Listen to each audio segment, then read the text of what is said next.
Hello and welcome to PACT's latest Facebook Live. My name's Emma Owen and I'm here today with my colleague Simon Furlong, who is one of PACT's senior social workers and our lead trainer. Today we're going to be talking about some of the myths and misunderstandings that some people have about adoption. We're going to be talking about those myths in detail so that you can have a clear picture of who can, who can't adopt and whether it's right for you. If you have any questions for us, please do pop them in the comments box. Do that before we finish today and then we can answer those for you right here. If you are watching this later, you can still pop a question in the comments box and we'll see that and respond to you via Facebook. So, Simon, you've been here or working in the field of adoption for more than 15 years. That's right. So I About guess 17 years. 17 years. So I guess you've seen quite a few changes over the years that might have led to some people's misunderstandings. Yes, there's been a lot of changes in recent years around adoption. I mean, one example would be people often think that there's an age restriction around adoption, that adopters have to be in a certain age range. That's no longer the case. A little bit later on we will clarify the exact ages. I think the other area where sometimes there are some myths will be around the children who are available for adoption. If you rolled the clock back a couple of generations, most children placed for adoption would have been infants whose birth parents, because society is very different back in the 60s and 70s, these birth parents were giving up their children because at that point society was not particularly supportive of people who were lone parents. Mm-hmm. Things are very, very different today, and therefore most children who are placed for adoption are actually removed from the court system. But again, we'll come on to that in a bit more detail a bit later on. Okay, thank you. So you already touched on it, so let's start with age. How old do you have to be to adopt, and is there an upper age? The minimum age is 21, but there isn't actually an upper age. What we want to do is just check that people are healthy and will be able to live long enough and be fit and healthy enough to parent their child through to the child becomes an adult and through to independence. So the average age of adopters here at PACT we did some research recently and we found that the average age of people coming to adopt through PACT is 47. Although we find the majority of people coming to adopt through PACT would tend to be in their 30s and early 40s. Okay, thank you. And what about domiciled in the UK? What does that actually mean? That means that people have to be permanently resident in the UK. People can, for example, have a UK passport or right to remain in the UK. Okay. And can adopters be single, or do they have to be in a couple or married? That's about on average today. It's about one in 10 adopters are single adopters, and we work extremely successfully with a number of single adopters, and it's just great to see them adopting and to see how well children do with them. Both male and female? Both male and female, yeah. And what about marriage? Do people have to be married? No, there was a time when people had to be married to adopt. That's going back quite a while, but today we work with people very successfully who are married and people who are cohabiting as couples. Great. And what about sexuality? LGBT people that want to adopt? I mean, as an agency, we work very successfully with people from the LGBT community, mm-hmm. And we have very close links with some of the LGBT community support groups. And it's great to see people from the LGBT community adopting. And we've got some great adopters. Absolutely fantastic, yeah. Sure. And home ownership. Do you have to own your own home? You don't have to own your own home. What we're looking for is people who can provide stability for children. So when we think about the backgrounds of children placed for adoption, these children have very often lived in a number of different homes. So they may have lived with their birth family, they may have then, because things have become difficult, gone on to live with somebody else in the birth family, for example a grandparent or an uncle or aunt, then they want to come into foster care. Some will then have gone back home to somebody in their birth family, then back into foster care. So it's not untypical for children to have lived in 3, 4, 5, 6, 7 different homes before being placed with one of PACT's adopters. And therefore we want to minimise any future change or upheaval for children, because as I'm sure you can imagine, that will be very unsettling for them. And therefore we ask that people can provide stability. And Therefore, it doesn't matter whether you own your own home. If you do own your own home, we ask that you don't plan to move for a little while. And if you're renting, we just ask to check that you can check with your landlord or the person who owns the property that you've got security of tenure for the foreseeable future or for a little while. And what about size of home? Do you have to have a big house? No, all we ask is that you have a spare bedroom for the child. Or spare bedrooms? Or spare bedrooms, yeah. Okay. Financially, how do people need to be financially? Again, we're not looking for people on sort of large incomes or people with lots of money. Again, all we're asking for is that people in a position to provide stability for their children. We just want to make sure people don't have significant debts. Because if I just give the example of somebody who may have a mortgage, it would be awful if just as shortly after the child was placed, they then get into difficulties financially, and then the mortgage company want to repossess the home. That would lead to an unplanned move for the child, as well as all the distress for the adopter. So we want to avoid any form of instability for the child. And ethnicity, do adopters need to be the same ethnicity as the child or children that they want to adopt? Ideally, social workers like to place children with families who can reflect the child's own ethnic and cultural background and heritage. But we recognise that may not always be possible, and therefore there are occasions when children will be placed with a family who do not necessarily reflect the ethnicity of the child. But what we would ask is that that particular adoptive family can go on to promote the child's ethnic and cultural history. So that could be within their own family community, travelling to parts of the country or world that reflect the child's own ethnic and cultural background. And one question which we have been asked quite regularly recently is about there needing to be an age gap between the adoptive parent and the child. That's very similar to the question you asked a little bit earlier on. There aren't any age restrictions in adoption, providing adopters are age 21, and we have worked very successfully with adopters in their 20s. But there is no age restriction. There doesn't have to be a minimum or maximum sort of age gap between the person adopting and the child. But there does need to be an age difference between any children that are already in the family and any new adopted child. Yes, so for example, if anybody who's considering adoption, if they already have an adopted child or a birth child or children, then ideally the child who's going to be placed with them should be younger than any children in the home. And we ask normally that there is a 2 to 3 year age gap between the youngest child and then the child or oldest child who's going to be placed for adoption. Okay. So actually, although we've talked about a lot of things there aren't that many restrictions about who can adopt. No, I mean, what we would always say, if you have any questions or concerns or think maybe this particular issue would prevent me from adopting, what I would say is please pick up the phone, details of how to contact available on our website, then and just ask us those questions, and we'll be happy to explore the whatever the question is with you. Great. So it's more about what you as an adopter can offer the child rather than what you should or shouldn't be.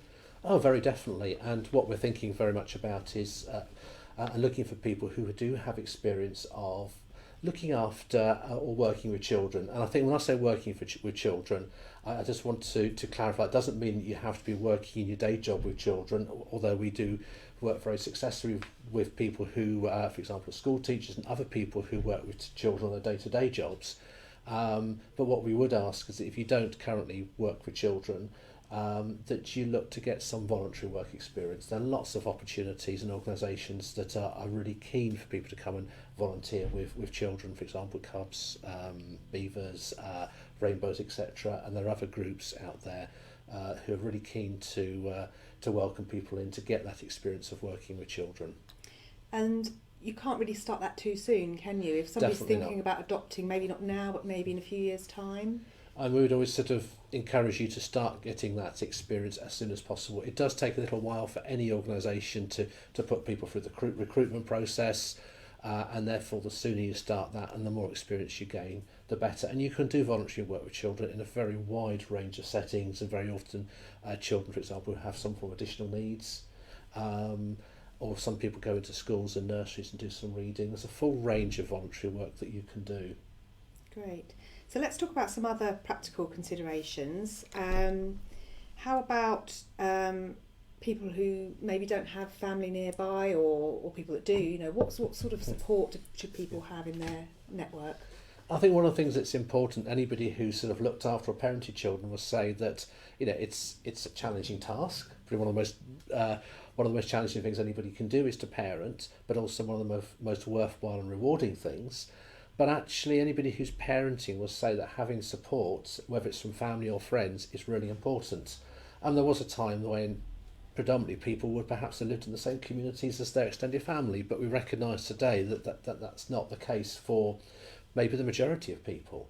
But actually, people very often form their own support network through colleagues, through neighbours, and maybe other groups they're involved in the community. So it doesn't matter if your family don't live nearby geographically. What does matter is that you have built up and got a support base around you. Okay. And we talked about finances earlier, about how it is a practical consideration for anybody thinking of adopting. But adoption itself doesn't cost anything, does it? It doesn't cost anything at all. The only thing we ask all our adopters, and we'll come on to think about health in a few minutes, but anybody who's considering adoption, we need to ask them to have a medical with their own GP, and that's the only thing we ask people to pay for. Apart from that, there is no charge. Okay, so let's talk about health then.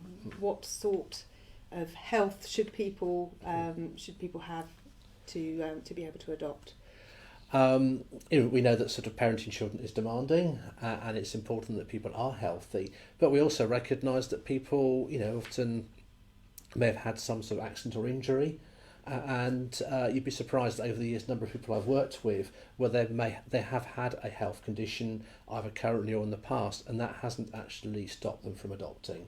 Again, what I would say, don't ever think actually because I have this particular medical or I have had this particular medical condition that prevents me from adopting. Then do speak to us about that. All the information about medicals is passed across to our medical advisor, who would make the final recommendation.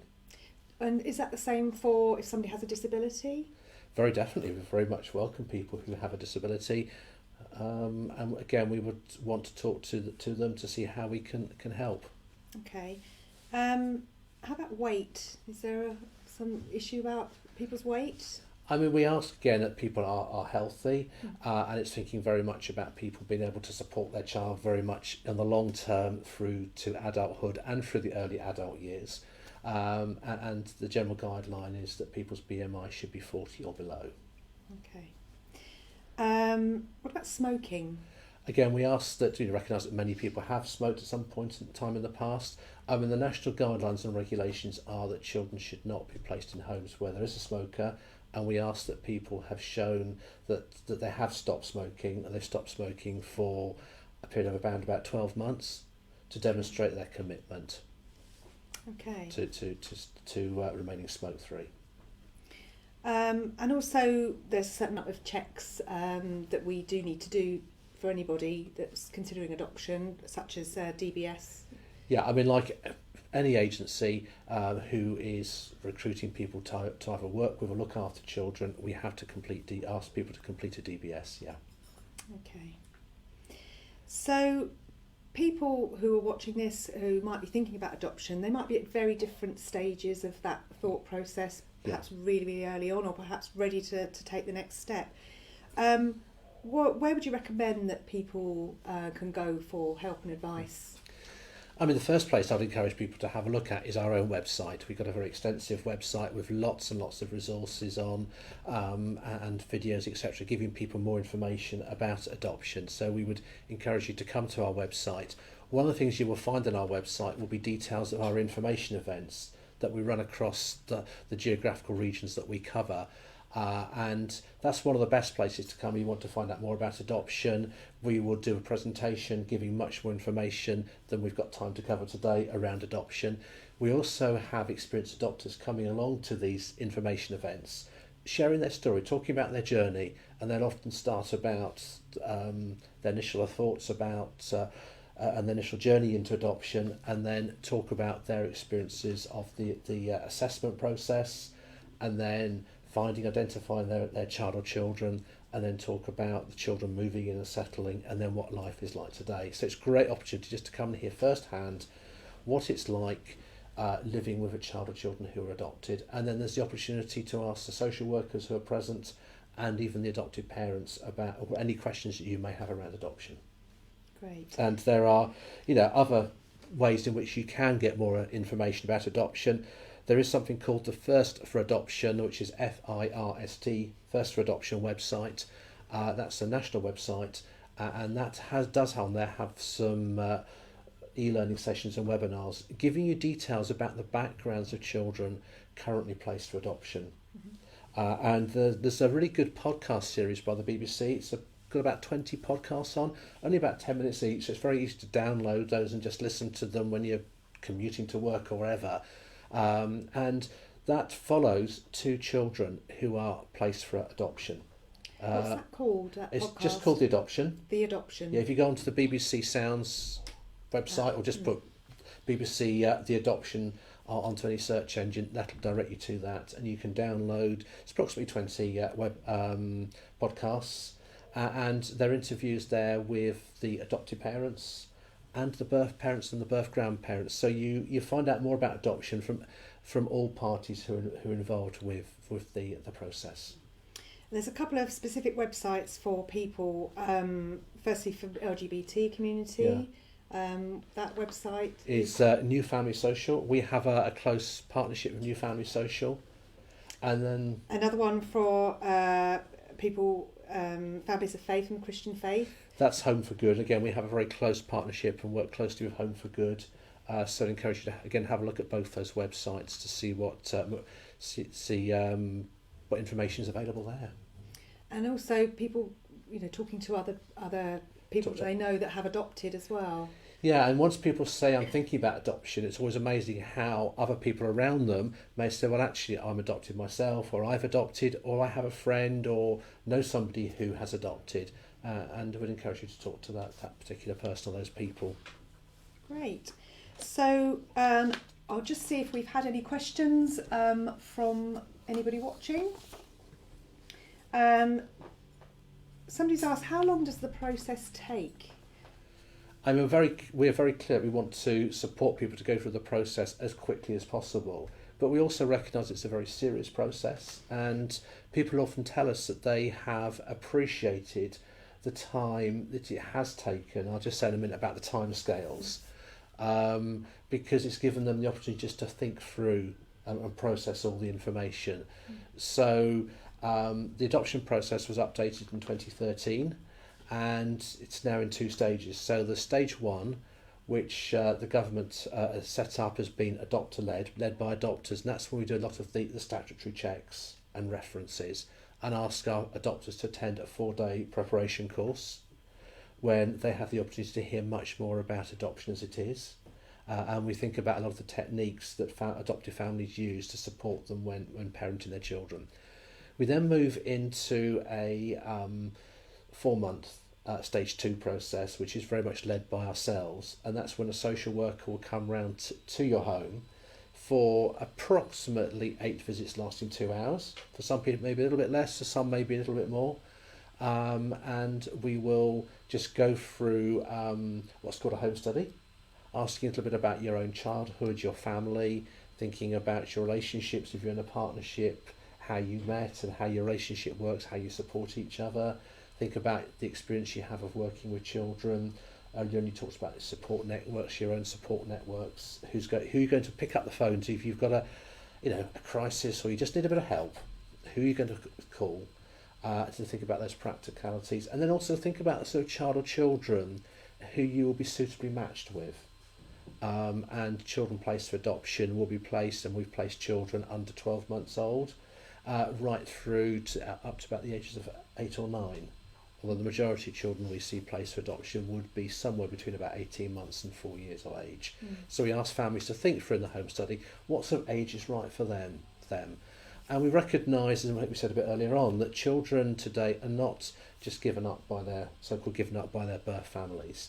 They are the vast majority, sort of 99%, are children whose birth families are not able to look after them, and these children have been removed from the court system. So social workers have tried to help these families to support their children, and sadly they're not in a position to do that, and therefore they have applied to the court for a court order for the child to be removed, and assessments will have been carried out during the court process, which is supposed to last between 6 and 9 months, and then the court will have said that the children can't sadly return to live with their birth families, and that these children should be placed for adoption. And some of these children have suffered, trauma and abuse, and it's important that people coming forward to adopt recognise that. But I believe passionately, and I've seen it for so many children growing up, that in a loving, caring and supportive environment, and families who just accept the child for who they are and recognise the difficult past and are just there to provide consistency, these children can heal and recover and make the most incredible progress in their lives. Lovely. And I mean, what it reminds me of is that last September we had, in fact, as an agency, we run 3 fun days, annual family fun days in the regions that we cover, and we had it must have been several hundred children and their adopted parents coming along, and these are families I had seen sort of not that long ago on our training courses, now with their children, and it was great to see them as a family unit and just people having a fantastically happy day. And I think anybody looking on that didn't know that the children were adopted would not have known that the children were adopted, and these were adoptive families. These were just adopted parents and children having a fantastic day out together. Lovely, thank you. Question about fertility. If somebody has had some fertility treatment or still having fertility treatment, what's the situation there? I mean, a significant number of people adopting will be adopting due to issues around infertility, and will either have had or maybe currently having some form of fertility investigations or treatment. What we ask is that if anybody is, before they start the adoption process, that they have completed all investigations and treatment. And we ask that there is a gap of 6 months between completing the treatment and investigations and starting the adoption process. And that's just to allow people time to reflect on the sort of difficult journey they've had into this stage before embarking on the adoption process. Having said that, it's I've encouraged people to make good use of that time, just to do a lot of things that we've been suggesting already, to find out more about adoption, maybe to start getting some experience of working with children. Got another question here. How many children can I adopt? Is there a limit? I mean, you can adopt. We've worked with families who've adopted quite large groups of children. A number of the children available for adoption, approximately 50% of the children for whom we are seeking families are actually part of sibling groups. So a lot of children we place, significant number, would be placed as a sibling pair, although there are also children in larger sibling groups of 3s and 4s. And what do we need from an adopter in that case? Is it a spare bedroom for every single child? Ideally, each child should be able to have their own bedroom, but we recognise that many people have grown up sharing a room with their child. So it's kind of, brother and sister. That's right. And ideally, as children get older, there should be the capacity for children to have their own bedroom. But again, I'd say contact us, and that's something we can talk through. Sure. Somebody's asked, can I meet the children before I adopt them? That's a really good question. I think what I would want to reassure people is that once you're approved, and once at the end of the 4-month stage 2 assessment, we take people to our adoption panel, and they will then be approved at our panel. And we in PACT, so one of the unique things about PACT, so we actually have a family finding team who specialise in the fact they meet everybody as they're approved at panel, and then they specialise in helping to identify the right child or children for all our families.